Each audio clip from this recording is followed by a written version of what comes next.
This is episode 7 of the audiobook / podcast project called Unconscious Subconscious, voiced, written, and produced by me, Matt Rebar.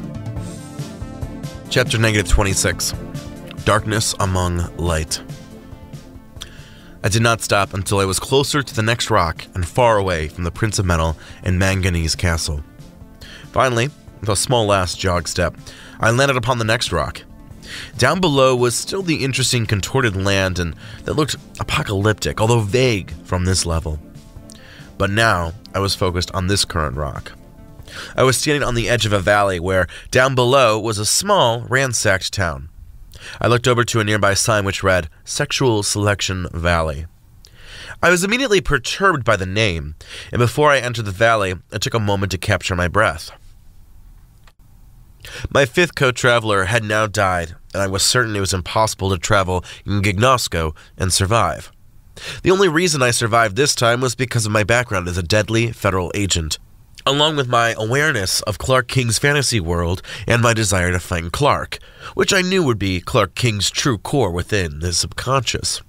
Or maybe all of that didn't matter, and I was destined to survive in this subconscious by Clark himself. Down below, I watched the town and immediately noticed there were no humans here. The inhabitants were upright eel lamprey-looking fuckers with jelly-like skin, which was colored bright, obnoxious red. Their mouths were open and lacked a proper lip line, revealing rows of sharp teeth. What was interesting was that all of these creatures walked around and boarded buses, which would drive them across the town. These lampreys, or whatever they were, engaged in some kind of sexual ritual which occurred between two members of the lampreys. When two lampreys would approach one another, they would immediately bite into one another. I watched as some met inward for a kiss while their teeth churned like a meat grinder. Others focused on a different part of the body as the lampreys twisted and tied. Their eatery, or sexual act, I was unsure what it was held between two, although was spread throughout the town, so much that I could see 10 or 12 encounters at once. The encounters varied in time, although they seemed to commonly end when one lamprey went limp and seemingly died. The remaining lamprey would then leave the dead one, which eventually vanished as if it was never there. The whole town seemed fucked up, but I suppose for the lampreys this existence was normal. I began walking down into the valley with a small sense of apprehension, while Clark began a series of small tributes. His voice was as cold like a grave, which his story formed an obelisk of history. Susan was a nice girl, but she was the kind of girl who didn't have too much of a personality. In fact, that was the reason I don't think it ever could have worked out between us. She was as bland as a white man's favorite food, a reserved girl who tried to hide her true sense of self for appearance. I was not a fond man of conformity. The smoke from the buses blossomed slowly while I could hear the cries from the lampreys. Their sound was a mix of sensations tossed into a blender. I could hear soft moaning mixed with anxious pain, which bubbled over time to a tortuous crescendo. There was an ache that was both deep-seated in birth and identity, alongside argo which came from experience and time. Larice was fun. She was bubbly. She was the personality that Susan lacked, but there was something about Larice which made me question whether we clicked. We had sex quite early off the bat, too. The sex was great, but then all sex in your 20s is usually great. It's not as though sex is bad when you're young and having fun. But Larice was all about sex and nothing about connection. She was fun, but fun grew old quickly. I was no longer at the edge of the valley, but was now entering the town. The buildings looked made out of clay. Their picturesque statue seemed forced, like an apology. These lamprey did not seem focused on their setting, but upon the taste of one another. Betty was mentally unstable, and was a white woman. Together, those two traits created troubles for a guy like me. One day, she'd be telling me how much she loved me, and how she wanted to rock my world, and the next day, she'd hate me. Hate our actions, but more so, hate herself. She took her personal guilt and shame and transfused it onto me. Thankfully, I dropped her. Last I heard, she was going to court over a boyfriend. I was doing my best to remain silent and unnoticed. The lampreys had no eyesight, and I assumed their senses lingered more with scent and taste. By crossing their territory, I would be playing a dangerous game.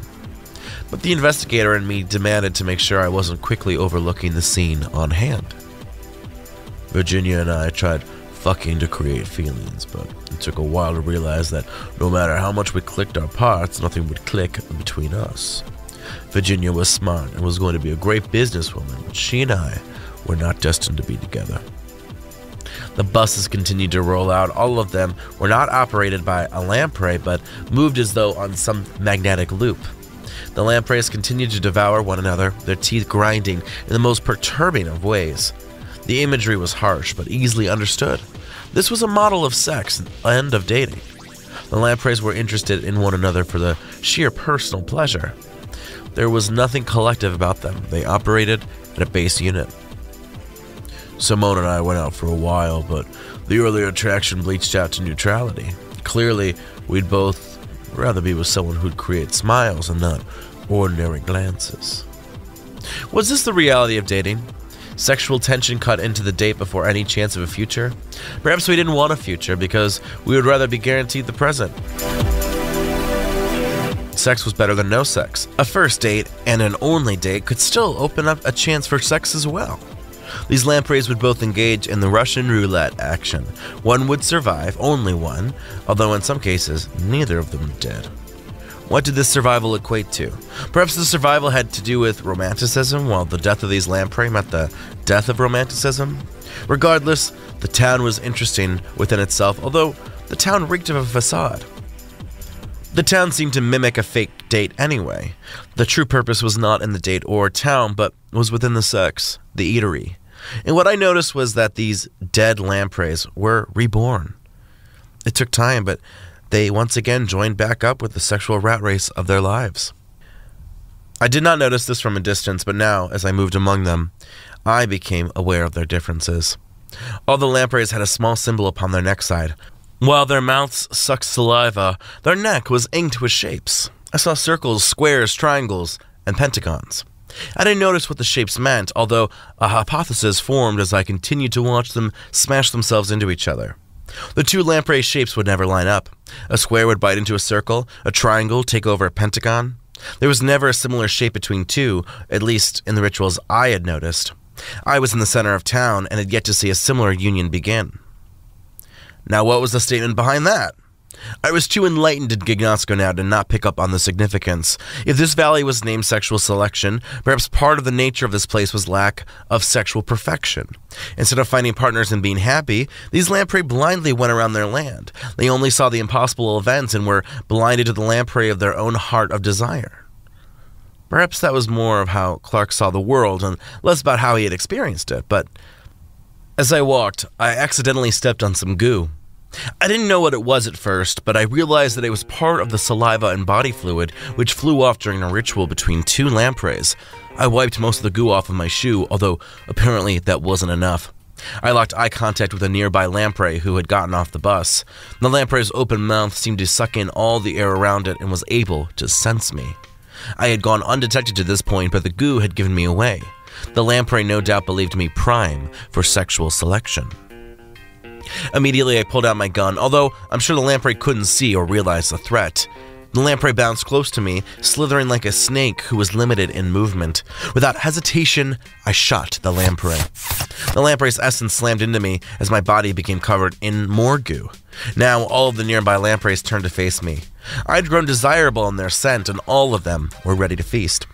I didn't wait a single second, but immediately burst through the fake town. The lampreys moved quicker than I imagined as they swarmed through their town and after me.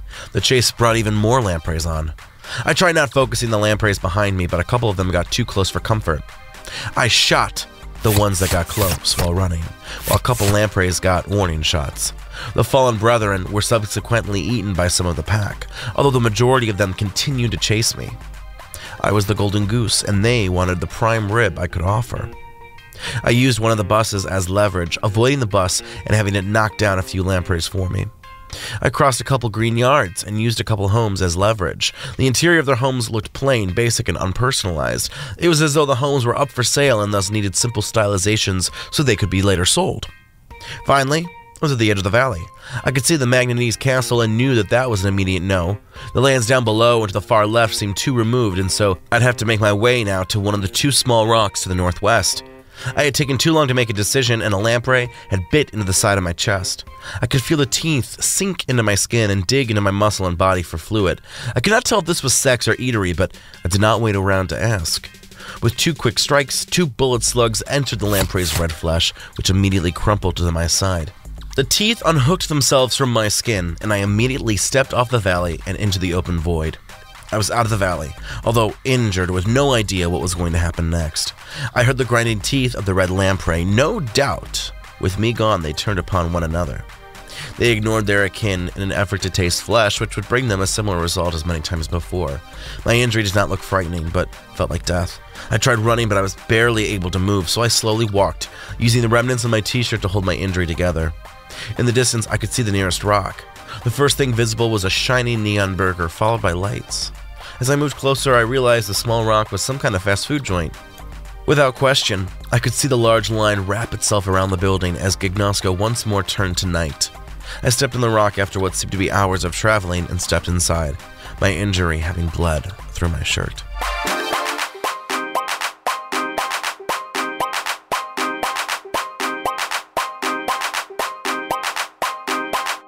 Chapter 27. Me Pardon. The line for the fast food restaurant was long and unmoving. Each individual looked like a zombie who had returned from the grave for a greasy burger and fries combo. The line looked saturated and bleak, especially in contrast with the thick layers of neon which blanketed the restaurant. I could make out the name of the place, Ricky's. I didn't know whether or not that name had significance, although I was certain it did. The grimy-looking windows were half covered by posters which read off deals such as the 3 for $5, the new $1 menu, the seasonal milkshake flavor, and a poster specifically dedicated to their chicken crispers. The line was large, wrapping along the building like a wall. There was some kind of mulch shrubbery on the sides of the building, a drive-thru which was impossible to utilize because there were no cars, and a parking lot, also empty because there were no cars. I scooted past the wall of people and entered the establishment. The floors of the fast food joint were grimy tiles where dirt, grease, and rubbish made their home beneath the tar-black cracks. The top brown surface looked mopped, although was not appetizing either. The booths, tables, and chairs were made out of hard plastic and coated with the cheapest cushioning. They were not made to be comfortable or fashionable. They were invented to be sturdy and durable. Each table and chair was filled with human beings who slowly ate their meals.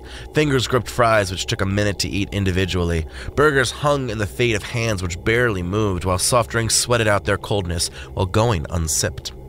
The only sound came from eating, and that sound was soft anyway. There was no conversation, no heavy breath or excitement. All of it had been sucked up and placed into a black hole. A couple employees milled around, and they were just as lethargic as the customer base. All the employees wore black pants and black shoes, along with a bright orange polo with the logo for Ricky's, which was the establishment name in a simple swirling brush font.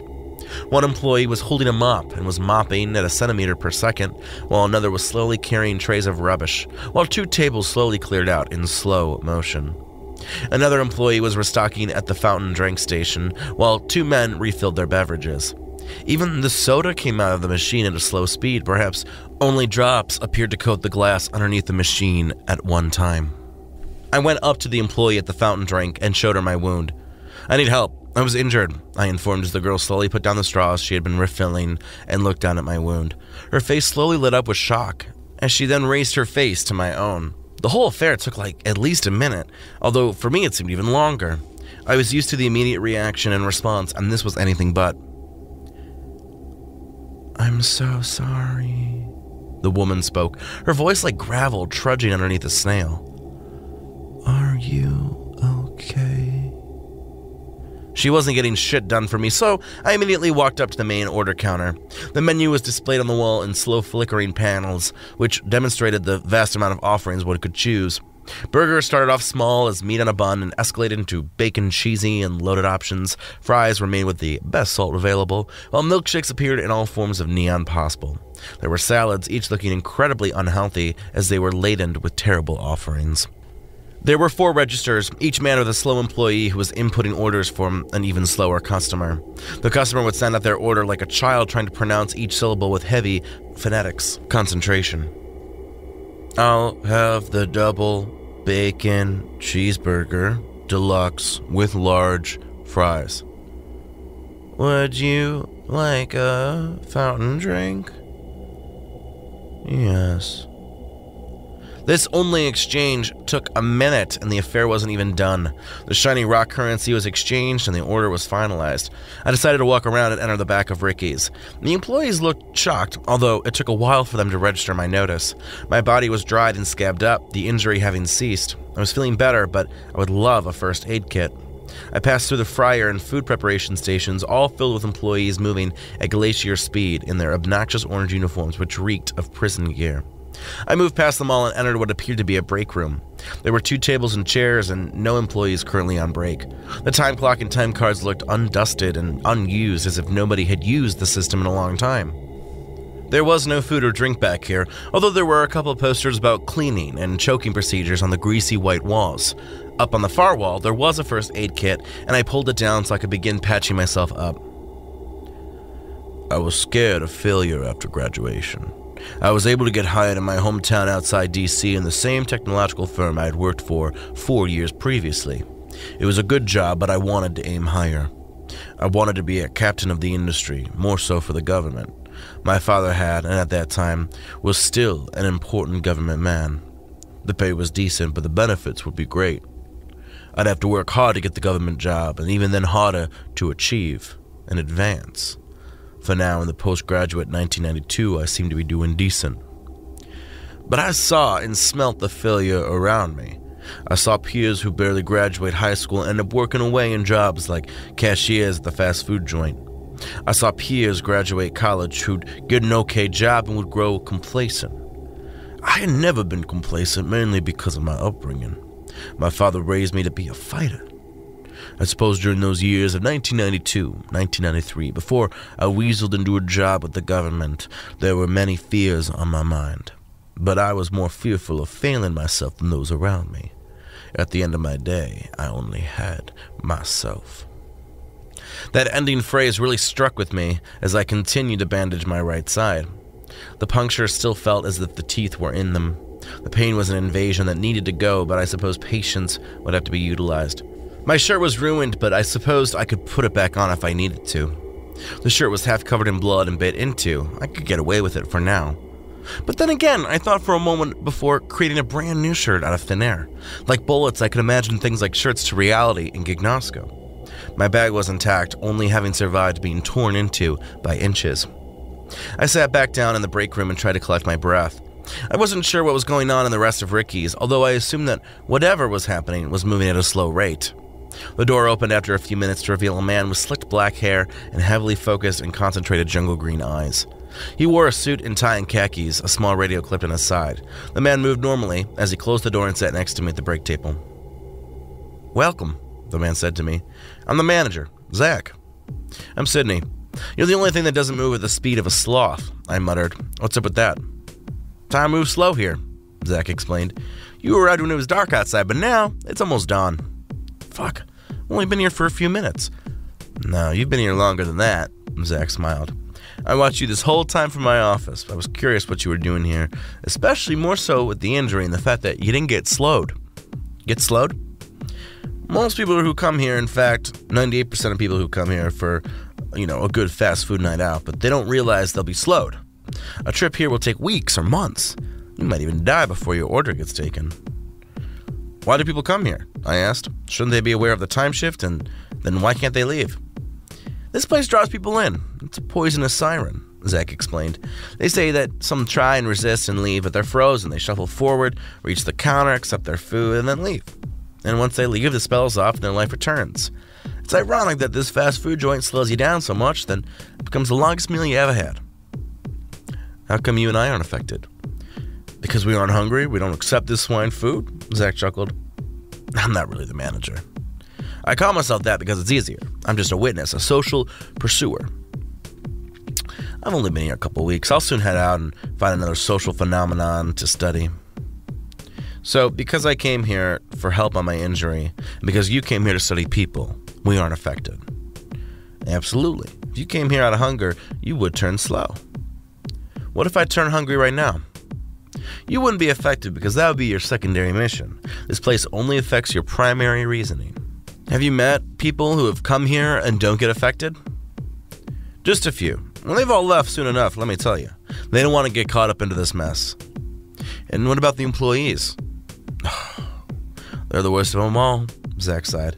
They're humans who are trapped into the repetitiveness of this job. They'll never have the chance to leave this gig because they're individuals who cannot leave the situations they're placed into. You and I, we'd be forced into working here and we'd climb the ropes. We'd escape, no matter the cost.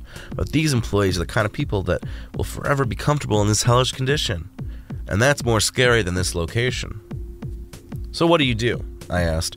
You study the phenomenon of the world? I do, Zach nodded. I've been to plenty of Gignosco, although there are some worlds upon worlds I'd yet to visit, but I plan on visiting the Outer Realm, too. The Outer Realm? I heard no one can survive out there. I can, Zach muttered. You want to see how? Sure. I watched as Zach turned to the chair next to him. Zach gripped the chair and closed his eyes. The plastic chair melted into a large chicken meal with a glass of ice water. Zach then transformed the food back into the original chair. You can make anything into food. I smiled. I should have figured. As long as there's some kind of object I'll be able to eat, Zach shrugged. It's pretty simple. Interesting. I'm getting used to this creation energy. I have a gun that works with the bullets I create. Oh, that's cool, Zach smiled. So we're like minds then. Where are you coming from? I see your injury. It appears pretty gruesome. I just got out of the valley. Oh, with the lampreys? I visited there a couple weeks ago before this place. I didn't stay there too long. It was too disgusting. What are they doing? They're creatures designed to love, but they've designed their culture so that they never do love. It's ironic, somewhat sad. Do you see the shapes on their bodies? Yes. See, likewise shapes produce love, but they've adapted to grow immune to those scents of their own shapes. They cannot sense those that are like them. They only sense those who are not like them. In an effort to find love, they destroy one another. And during the ritual, the two lamprey actually appear to inject their own sequences into each other. You see, two likewise lamprey would bond in union. Two different shapes causes death. The place is a cycle of death for love. That fake town goes unused, the buses just make them arrive quicker towards their ends, and lampreys are lucky to survive the few encounters they may. Soon they're replaced and replaced and replaced, but replaced by themselves. They get reincarnated only to do the same thing. It's so fucked up. Worthy of a human subconscious fucked up. Well, what got you to the valley anyway? Zach looked at me, as curious as the fast food from hell that he was studying. Long story. Give me the abridged. Well, I'm doing research myself. And what kind of research? Spiritual research. Oh, I won't steal your research, Sydney. You could tell me what you're looking for trying to prove. I don't know if I should. Why? Because every time I do, someone dies. I'm placed in danger, I'm given an advantage that turns out to be another responsibility. I'm getting tired, honestly. I don't want to be seen as a savior or as a maniac. I'm just here with a mission I didn't choose, but must complete. You must feel that way sometimes, Zach. You must feel like there are some things better not said. Better to be hidden than to be addressed. This feels like one of those times. You've piqued my curiosity, but I understand why you'll remain silent, Zach nodded. Your situation sounds like a pickle I can appreciate but want nothing of. Spirits. Interesting topic of research. Where do you think I should head next? Well, have you been to the Manganese Castle? I have. Let's not talk about it. Oh dear, Zach smiled. What about the fountain? Fountain? It's the fourth rock that's in this section of Manganese Castle. Ricky's, the Lamprey Valley, and the fountain. You might as well complete this little sector. It's a beautiful little fountain from what I've heard.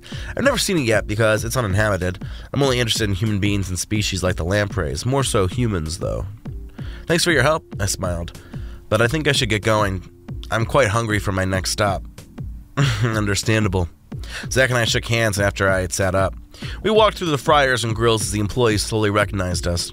We must have looked like blurs in the corners of their eyelids. We moved past the long winding line and outside the building. A few more people had entered the line since I had arrived, and once again, it was dusk. I'd spent 24 hours here, but it seemed to be at best a half hour. Nice meeting you, Sydney. If we ever run into one another again in Gignosco, that would be swell. If not, I wish you luck on your journey and life. You as well, Zach. It was great talking to you. Without another word spoken, I stepped off the rock that contained Ricky's and left Zach alone on the slow-moving fast food restaurant and north to the fountain.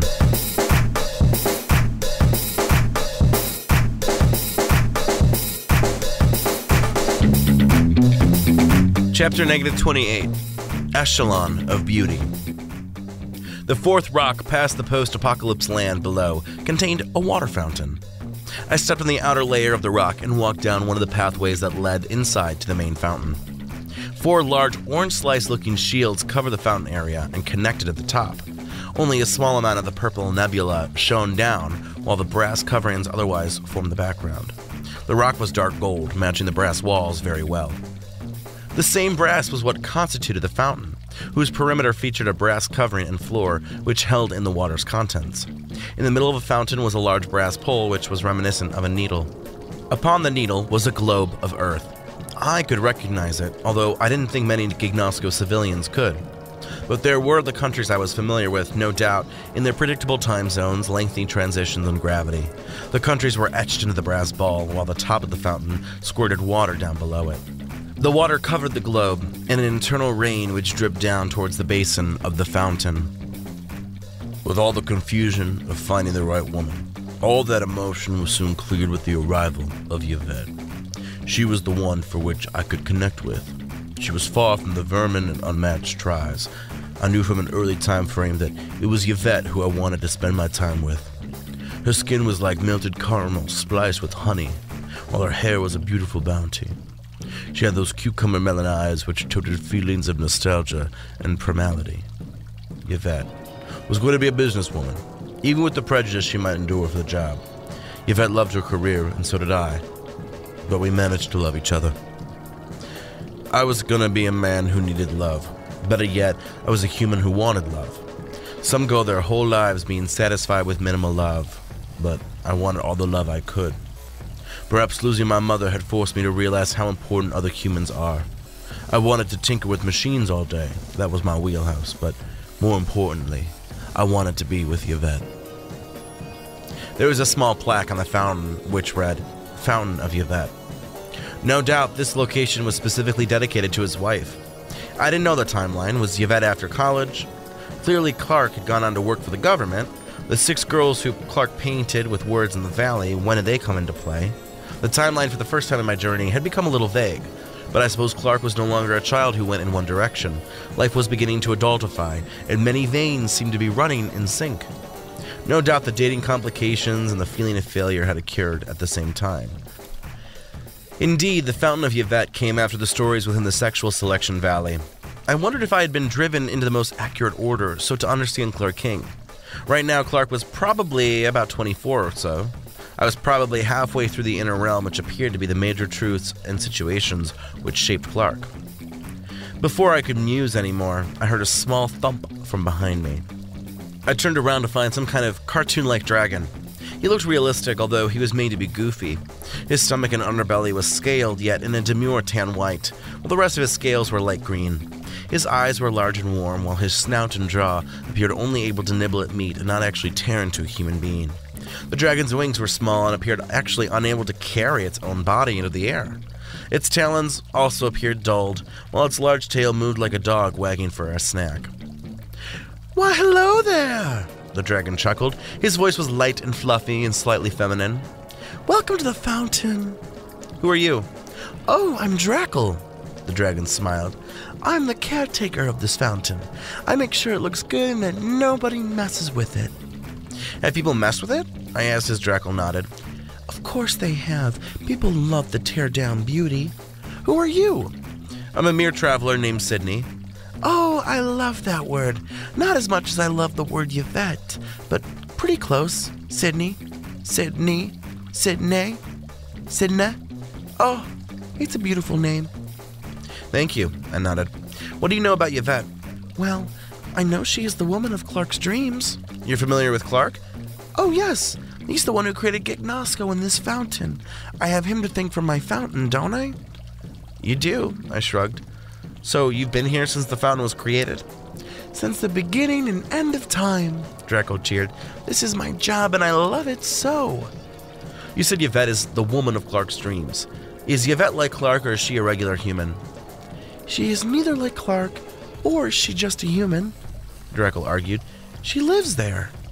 Drekel extended on his taloned fingers and pointed at the globe. I watched Drekel point to the Earth. Do you know what that place is? I inquired, wanting to know if there was a connection for Drekel. All I know is that Clark is from that place. Is Yvette from there too? Yes, he loves her so much that he'd be willing to do anything in the world for her. Anything in his first world and in Gignosco. Nobody's told me about Clark's world. Because not many people know. I only tell you because you have something special in you. Drekel, do you speak to Clark a lot? Yeah. He whispers in my ears and tells me stories of his love for Yvette. What has he told you? The first time they met, she was wearing a floral blouse at a bar. They had mutual friends. This was when Clark was working with computers and she was working with numbers. They talked and found a common bond and went out later that next week for an official first date. A month later, they were together. Drekel was the first person, or in this general case, creature, who saw Clark for more of a human than a god. Drekel didn't appear to fully understand the situation, but I was able to connect the dots. I knew the world upon the needle was an artistic rendering of the real Earth, which lay outside of Clark's head. I was fascinated that Clark would confess to this dragon about his life with Yvette. That's a great story. Thank you, Drekel grinned, revealing a toothy small grin. Do you know about the code, or lavender? No. What's that? Don't worry about it. Okay, Sydney. Well, I need to go. I sighed and looked out to the Gignosco behind me. There was nothing else for me here, or at least it seemed. Thank you for the story, Drekel. I appreciate it. What? You can't go! Drekel's high voice seemed to cut low with a quick snap. I was thrown off by Drekel's tone and demeanor. The nice dragon had seemingly become filled with aggression. Why can't I go? You need to stay longer and appreciate this place and its beauty. I do appreciate it, but I must be leaving. I turned around and began walking to one of the exits. Before I could leave the small fountain area, Drekel appeared in my path and blocked it. I told you that you couldn't leave, Drekel barked. His voice was now growing, as was his body. I was her beast if she needed it. That was the beast when she didn't need it. Anything which threatened her threatened me. Our love was growing strong, but I was far from letting any small obstacle get in the way of our union. I would have fought armies for Yvette, would have cut off my own arm. Love does a spell on a man. It can destroy him, build him, or otherwise encapsulate him. Was Clark referring to Drekel during this intermittent speech about him becoming a beast for whatever threatened Yvette and their love? Because I wasn't even threatening Drekel, I just wanted to leave the fountain. What's your problem? I'll leave if I want to. You can't leave. Why would you want to leave? How could you leave Yvette like this? Where's your decency? None of this is logical, Drekel, I spat. It's a fountain. What do you expect from me? I thought you got it because I thought you were the one to understand. You do not understand, Sydney, because I am getting so enraged, so deranged. Drekel sounded and was shaking like a computer who had been doused in water. With a singular roar that slit like into a chorused effect, Drekel's body began changing. His goofy cartoon features grew intimidating and scary. His face morphed and his jawline alone looked deadly. Spikes shot out of his back while true wings grew out of his backside. His scales looked like armor while fire spat out of his roar and into the sky. I didn't know how it had happened, but I was afraid I already knew what was going to happen next. Drekel immediately charged at me and I dodged. My hand went into the bag on my backside and I pulled out Helena Price's sword. Drekel turned and let out a stream of fire, which I promptly avoided. I came close with the blade, but the metal was fickle. Before Drekel could attack, I moved backwards and avoided the blow with his tail. Drekel spun into the air, the wingspan almost 40 feet. From the air, he released fire, which slammed into the rock below. The fountain was so far untouched, but was indeed threatened by the flames. Drekel landed on the ground again, and I immediately took a strike forward. My blade cut into Drekel's belly to produce a small blow. It was nothing major, although it was a start. With a single movement, Drekel whipped into me using one of his arms. I immediately flew backwards and slammed into the brass circular piece. Drekel opened his wet jaws, and more flames spilled out like cotton candy fluff. The twirls and fibers sprung through the air as I rolled to my left-hand side. With my sword ready, I came forward and swung thrice. Only one of my swings came to fruition. More darkened blood spilled out, although Drekel was far from defeat. I pulled back my blade, which saved me as Drackle's left hand tore downwards. The claws clashed with the metal before Drackle pulled them back to rally once more. I wouldn't let the dragon get away with this plan, so I backed up. Drackle swiped downward and I was able to cut off his left hand. The left hand fell to the rocky floor outside of the fountain, laying like it was some beef steak ready to be placed on the grill. Drackle roared, his pain and anger swelling further as his roar turned into a flamethrower.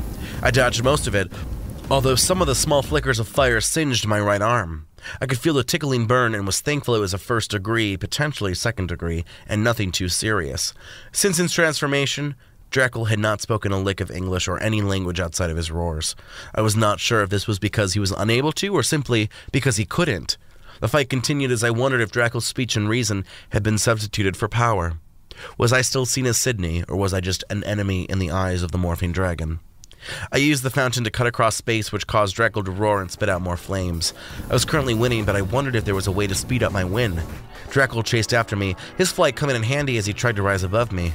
But the height wouldn't matter for him in the end, even as the fountain of Yvette lit alive with warmth. The fight continued for a while, and I could tell that both Drackle and I were tiring ourselves out. Neither of us had any more stamina left within. All the fire had gone out, for nothing had caught a flame, nor had morphed. The brass within and around the fountain looked just the same as I had entered.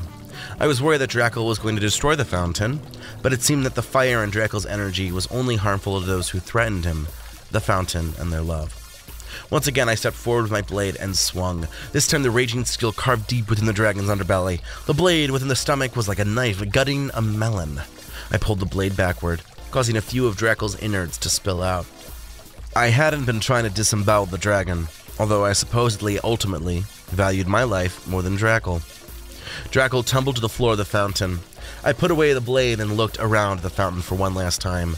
I wasn't sure exactly what was next, but then again, I'm sure Gignosco would naturally order me in some singular direction. I was too focused on my thoughts to realize what was happening before me. With a single whip of the dragon's tail, I immediately felt my whole body crunch together into singularity before I was tossed off the rock. Drackle had survived to the point where he wished to damage me however he could. I began spiraling down to the vast wasteland below, without control or idea of what lay ahead of me.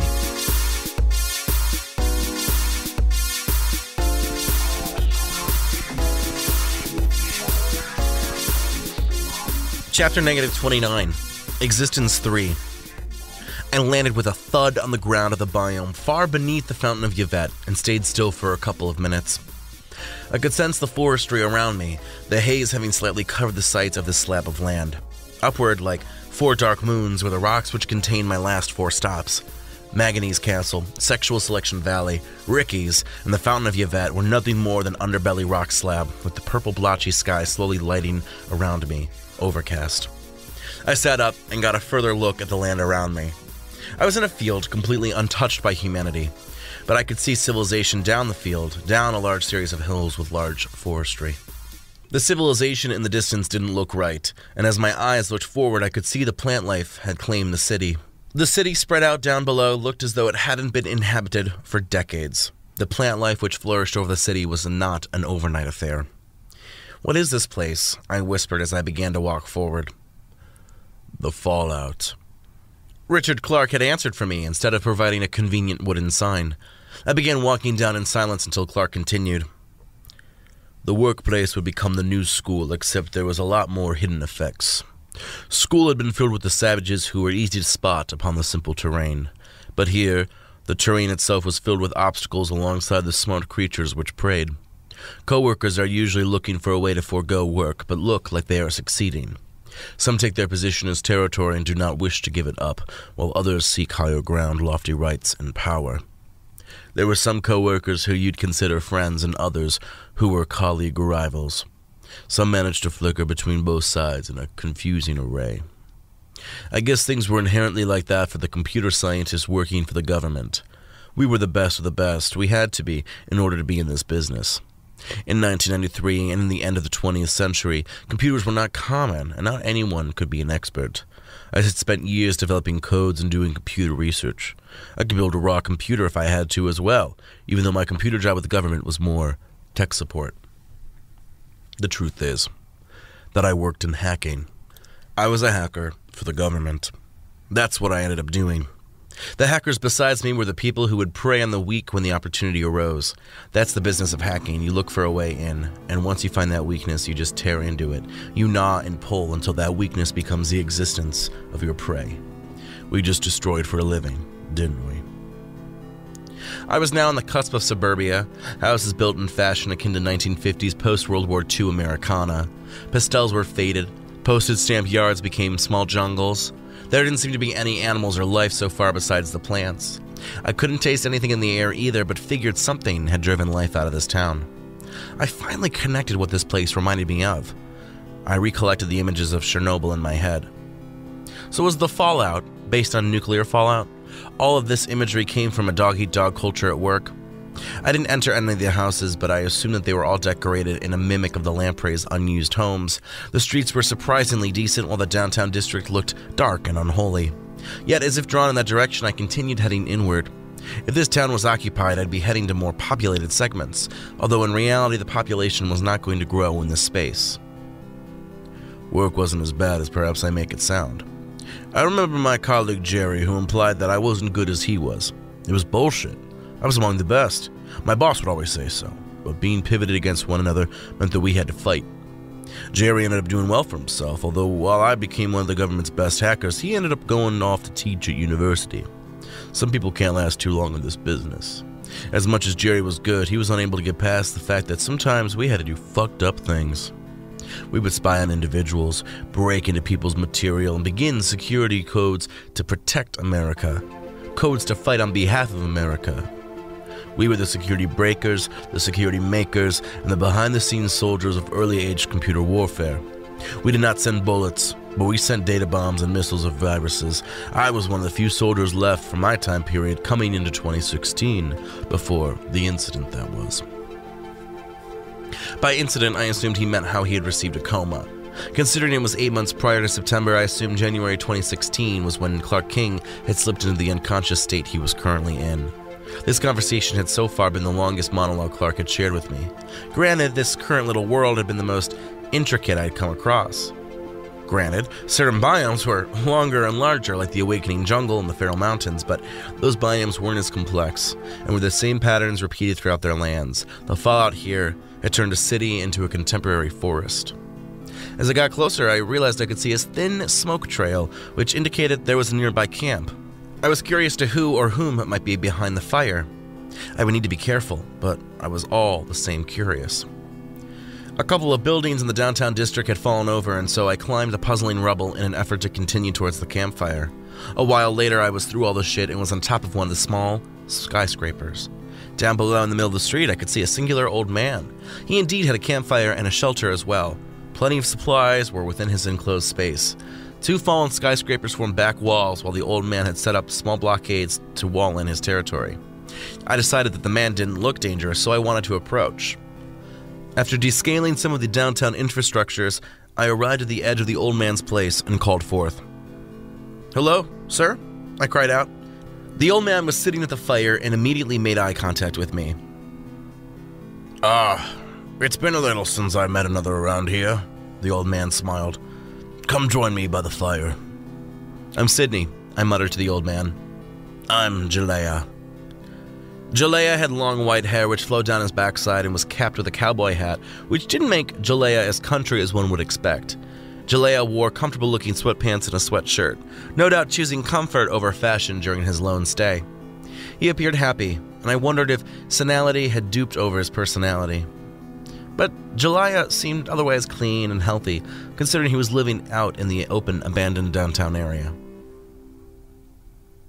"How are you?" "Today went well. Silent, but well." "I imagine you must be used to silence if you decide to live out here." "Of course," Jalea nodded. "You're a traveler by the looks of it." "I am." I nodded as Jalea eyed the rip and scabs provided by the lampreys and the burned arm I had received from Jarackle. "You have many injuries. Do you need some healing lotion?" "I should be okay." "Well, the offer still stands." Jalea shot me a genuine smile. "Do many people come through here?" "I wouldn't say we're a tourist location, but some humans and creatures become intrigued with the fallout." What happened to the fallout? I only have found a story which I have no idea of its validity, Julia sighed, as he clearly wished to know the truth. I'd be willing to share the tale with you as long as you do keep in mind that it could be fiction for all we know. Absolutely. I'd love to hear the story. Okay, then. Well, a long time ago, the fallout had a name.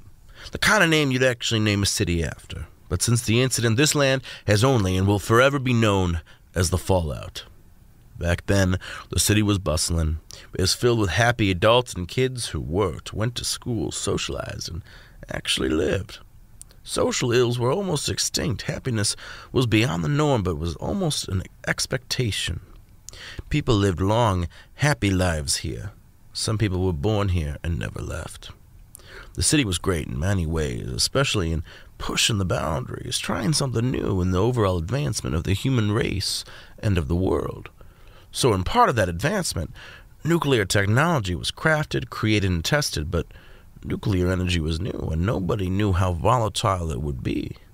When the cores went off, it affected the entire slab. Everyone evacuated before the nuclear energy made them sick. Life that remained suffered for it and perished, and since then, the fallout has remained. Why are you here? My ancestors lived here. I've always lived here. I feel as though there should be one life within this place, even if it's a silly old man like myself. You're not silly, I muttered. I can't believe people just threw everything away. But in their eyes, it seemed worth it. We're a risk-taking species. Hell, anyone with logic is a risk-taker, because having to think through your actions creates scenarios. Clearly, it wasn't worth it, but hindsight is 20/20. Otherwise, when we're looking ahead, we're bound to be blind. Are you a spiritual man? I find myself to be, yes. What are your opinions on Clark? Clark is the one who got us here with his powers. I've heard them dubbed as Lavender, but I've been told there's other names for this power. Lavender is the title open to the public, I suppose. I believe in Clark. Where do you think Clark exists? I think he exists in another realm, outside of Gignosco, Julia confessed. His eyes glossed over and his jaw opened partially. But I think Clark is too powerful to just casually exist in Gignosco. Why do you ask such questions? I'm trying to find Clark in an effort to save Gignosco, I explained. I want to help so many places which find themselves in dangerous situations like when the fallout was nuked. Finding Clark, well, I admire your tenacity and so far dedication. But what makes you think he is findable? What happens when you explore the ends of Gignosco and come up empty? When will you stop? I'll stop when I'm dead or when I found him. Your bravado was tempting. Tempting in the way that I'm triggered to believe you'll find Clark. So many things are up for grabs within Gignosco that I cannot tell which way you'll fall. Do I have to fall either way? Julia laughed at my comment before looking at the fire in front of him. I could feel the warmth coming forward onto my friend's side. Falling isn't exactly a bad thing. You know that, right? I guess I do now. Silence spread between Julia and I as the only ambience was the crackle of the bonfire and the dancing of the wind. Up above, a singular bird flew by and squawked, bringing both Julia and I to life. The bird had been the third animal currently confirmed within the fallout. We both seemed to stir to life with the reserved hope now feeling stronger. It wasn't a hope dedicated to me finding Clark, but a hope dedicated to the continuing betterment of life in general. Or at least that's what I got out of it. Julia invited me to dinner, which turned out to be the most interesting meal. Julia had cultivated a large garden in the suburbs, and his diet mostly consisted of fruits and vegetables, along with whatever canned goodies he could find that were still edible. Most of the food discovered were perishables, which would cause more harm than good. After dinner, the sky became darker again, although Julia had a few candles which he lit up. Where are you off to come morning? Julia questioned. You can stay here as long as you need to. I'm not going to kick you out, but I think I know you enough to believe that come a new day, you're going to want to keep moving. You're right, I sighed. I have much of the south to see, so I guess I'll head west. Oh dear, you're heading west. Julia looked concerned as I cocked my head in confusion. Why, is that a bad thing? You'll have to see it for yourself. The South has a bad reputation. A lot of it is more in the Southwest and the South Mid. The Southeast is tamer, I promise. I'm kind of scared now. Don't be scared, Sydney. Just be aware. Jelaya and I went to sleep soon after. He had given me a few blankets, and I made the best I could on what used to be a downtown busy street filled with traffic and pedestrians. I managed to sleep pretty well, although I woke up with Jelaya missing. He had left a small note for me. Dear Sydney, I'm always awake super early, so I went out to get some gardening done. If you're still here when I return, then great. If not, then I wish you well on your journey. You're a strong man, and I hope to find what you're looking for in your journey around Gignosco. Sincerely, Jelaya. The note was very kind, and now I was somewhat sad that I'd be leaving.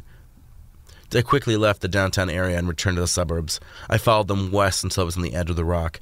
This time across the way, I could see fields and fields of food and the white, small mansion at the front of the fields. I crossed the void and twisted 90 degrees in a natural way. Now from this direction, the lands that I had previously been on looked twisted. I was still not used to the simple way one could just shift their degree direction, but I ignored this and continued onward. I was standing on the edge of a field between two large oak trees. I could see the lavish white mansion filled with trimmings and layers of wealth. There were plenty of green gardens and flowers, while a soft heat with confusing origins began exfoliating against my skin.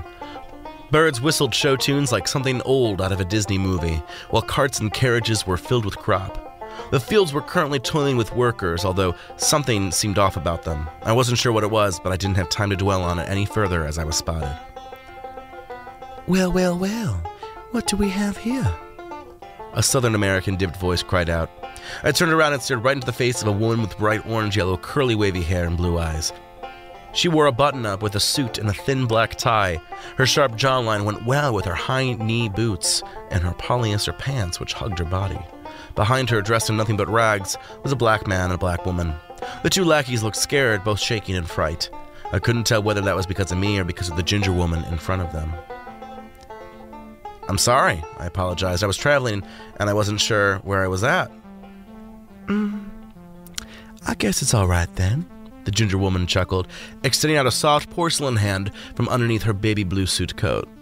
My name is Miss Shelley, and you're on my plantation. Thanks so much for listening. For more podcasts created by Steadfast Media Company, check out our website at steadfastmedia.home.blog or join us on Twitter at SteadfastMCO. That's at SteadfastMCO. And at the end of this 10-part series, I'll be releasing the text in novel form. But until next time...